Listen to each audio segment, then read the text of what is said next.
అంగన్వాడీ కేంద్రాల్లో గుడ్ల పంపిణీ టెండర్లపై గందరగోళం కొనసాగుతుంది. రూల్స్ ప్రకారమే టెండర్లు ఫైనల్ చేస్తామని ప్రభుత్వం అంటుంటే కాంట్రాక్టులు తమకే ఇవ్వాలని కొంతమంది పౌల్ట్రీ రైతులపై ఒత్తిడి పెంచుతున్నారు. పార్టీ పెద్దల హై రికమెండేషన్ పేరుతో పలుమార్లు టెండర్ల ప్రక్రియపై ఒత్తిడి పెంచారు. చేసేది లేక న్యాయ సలహా తీసుకుని టెండర్లు ఖరారు చేసేందుకు కసరత్తు చేస్తుంది ప్రభుత్వం.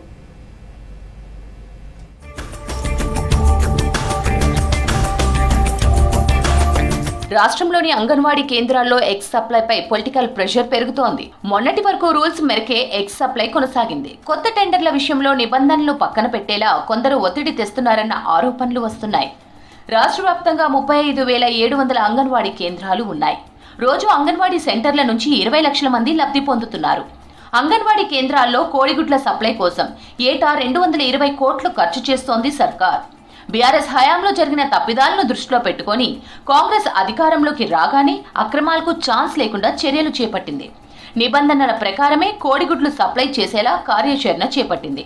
అయితే ఇంకా పాత టెండర్ల గడువు ఉండటంతో పాత వాళ్లతోనే గుడ్లు సప్లై చేయించింది.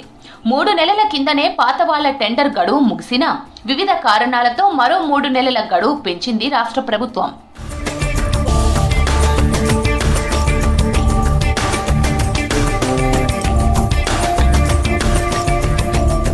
సర్కార్ పెంచిన 3 నెలల గడువు ఈ నెల 16తో ముగుస్తోంది. కొత్త టెండర్లు పిలిచి ప్రభుత్వం విధించిన నిబంధనల ప్రకారం పర్మిషన్లు ఇవ్వాలని భావించినా అది ముందుకు వెళ్లడం లేదు. 4 కంపెనీలు టెండర్లలో పాల్గొనేందుకు వచ్చినా రూల్స్కు అనుగుణంగా లేకపోవడంతో టెండర్లనే రద్దు చేసింది సర్కార్.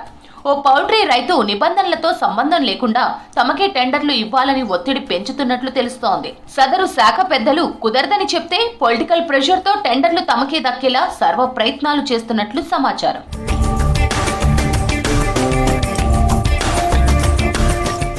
అంగన్వాడీ ఎగ్స్ టెండర్ల విషయంలోనే కొందరు మంత్రి సీతక్కను కలిసినట్టు తెలుస్తోంది. రైతులను దృష్టిలో పెట్టుకుని నిబంధనల్లో సడలింపు ఇవ్వాలని మంత్రి దృష్టికి తెచ్చినట్లు తెలుస్తోంది.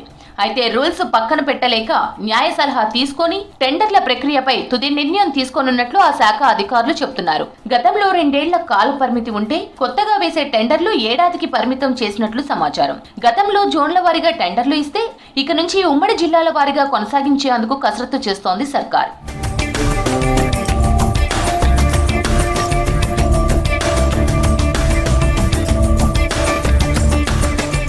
అంగన్వాడీ కోడిగుడ్ల సప్లై టెండర్ల విషయంలో మరో వారం 10 రోజుల్లో స్పష్టత వచ్చే అవకాశం ఉంది. మరోవైపు అంగన్వాడీ కేంద్రాలకు కోడిగుడ్ల సరఫరా టెండర్పై కీలక తీర్పు ఇచ్చింది హైకోర్టు. కోడిగుడ్ల టెండర్లో నాణ్యతకు ప్రభుత్వం విధించిన షరతులను సమర్థించింది. టెండర్ షరతులను సవాల్ చేస్తూ దాఖలైన అన్ని పిటిషన్లను న్యాయస్థానం తిరస్కరించింది. చిన్నారులు, గర్భిణీలు, బాలింతలకు పంపిణీ అయ్యే కోడిగుడ్ల నాణ్యతను నిర్ధారించేందుకు షరతులు అవసరమన్న ప్రభుత్వ వాదనతో ఏకీభవించింది హైకోర్టు.